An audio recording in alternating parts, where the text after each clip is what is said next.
If you're a young person who's been struggling to find a job recently, you're far from alone. In fact, youth unemployment has worsened virtually worldwide over the past few years. A new report published last week by the UN's International Labour Organization, or ILO, found that global youth unemployment is rising again after reaching its lowest level in more than 2 decades following the COVID-19 pandemic, leaving millions unable to find those crucial early jobs. So in this video, we're going to explain the global youth unemployment crisis, taking a closer look at why it's on the rise and whether things could improve.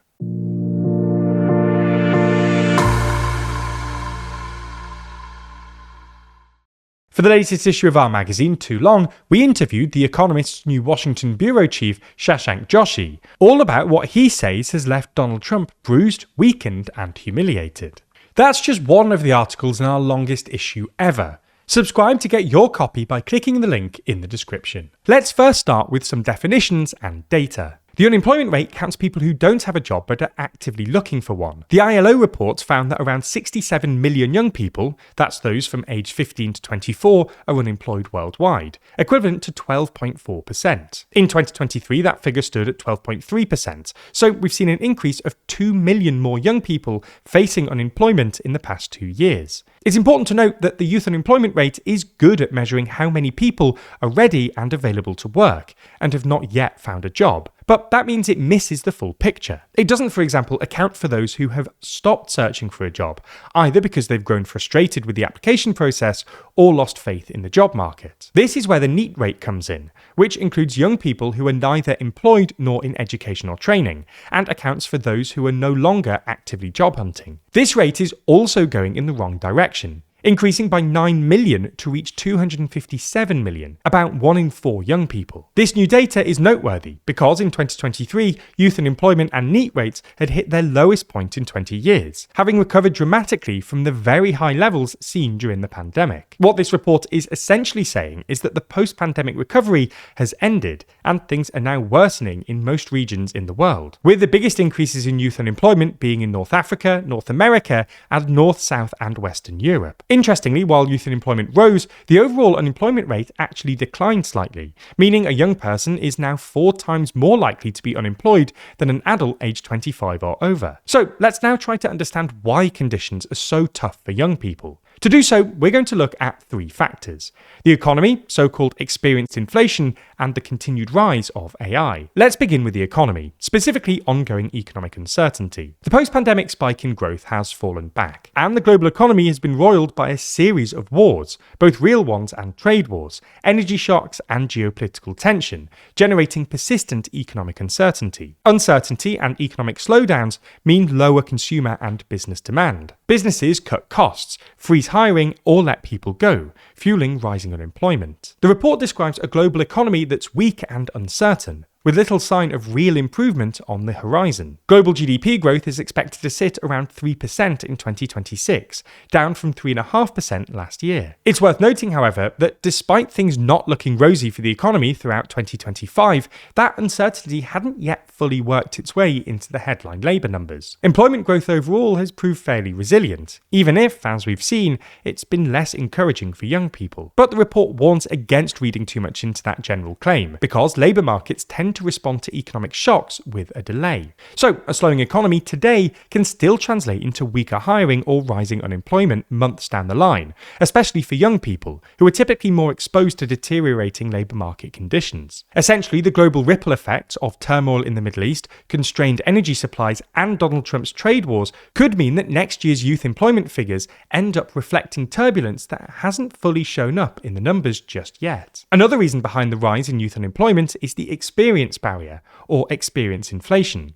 It's a fairly common problem young people have come to face when even entry-level jobs seem to require an increasing amount of prior experience. It's a frustrating situation that often feels like a catch-22. We kind of saw a version of this before with diploma inflation, the steady decline in the value of a school or university degree over time, which is triggered by a sharp rise in the number of graduates entering the job market. The same thing is now happening with required experience, and it's become a real challenge for young job seekers who feel shut out by a hiring system system that seems stacked against them. From the employer's side, the logic is that requiring greater prior experience decreases hiring risk, especially as the risk of digital recruitment has increased the number of applicants they need to review. Big Four firm PwC coined the term seniorization and found that since 2019, postings for AI-exposed entry-level roles that now demand traditionally senior skills have grown 35%. Meanwhile, postings that stayed genuinely entry-level shrank 10% over the same period. This brings us neatly onto our last reason, the omnipresence of AI and its impact on entry-level jobs. The narrative here has shifted recently. Discussions around AI's impact on the labour market in past years were fairly reassuring, generally concluding that AI would boost productivity without too much negative impact on jobs overall. But more recent studies paint a grimmer picture. The report brings together research that suggests that jobs which have previously served as entry points into the labour market for young people, including manufacturing jobs, office and administrative roles and sales positions, are declining, and that this can partly be explained by the rise of AI. In the US, one study found that a 16% relative drop in employment among 22 to 25-year-olds working in fields highly exposed to AI. A similar UK study found that workforces shrank by an average of 4.5% at companies with high AI exposure, with nearly all of that decline concentrated in junior roles. The ILO report's own modelling estimates that 6.1% of jobs currently held by young people fall into categories most exposed to AI. If even 10% of those exposed jobs disappear, roughly 5.6 million young workers, mostly in high-income countries, could face unemployment, job changes, or exit from the labour force entirely. So the labour market picture painted by this new report is pretty bleak and does not bode well for the future. The economic slowdown will likely continue if global turmoil, energy shocks, stubborn inflation, and trade disruption persist. So-called experience inflation, coupled with the disappearance of entry-level jobs, seems to be becoming the new norm, given the rapid rise of AI. However, high levels of youth unemployment are simply not tenable in the long run, as they're strongly correlated with political instability. While solutions to the systemic problems outlined in this video remains unclear, it's undoubtedly a problem that governments have no choice but to address. I've already told you about one of the articles in the next issue of Too Long, but there's so much more inside you're going to want to discover. So if you subscribe using code SUMMER26, you'll not only get 20% off every issue as a subscriber, you'll also get an additional £3 off your first issue, bringing the cost as low as £4.99 for a digital edition.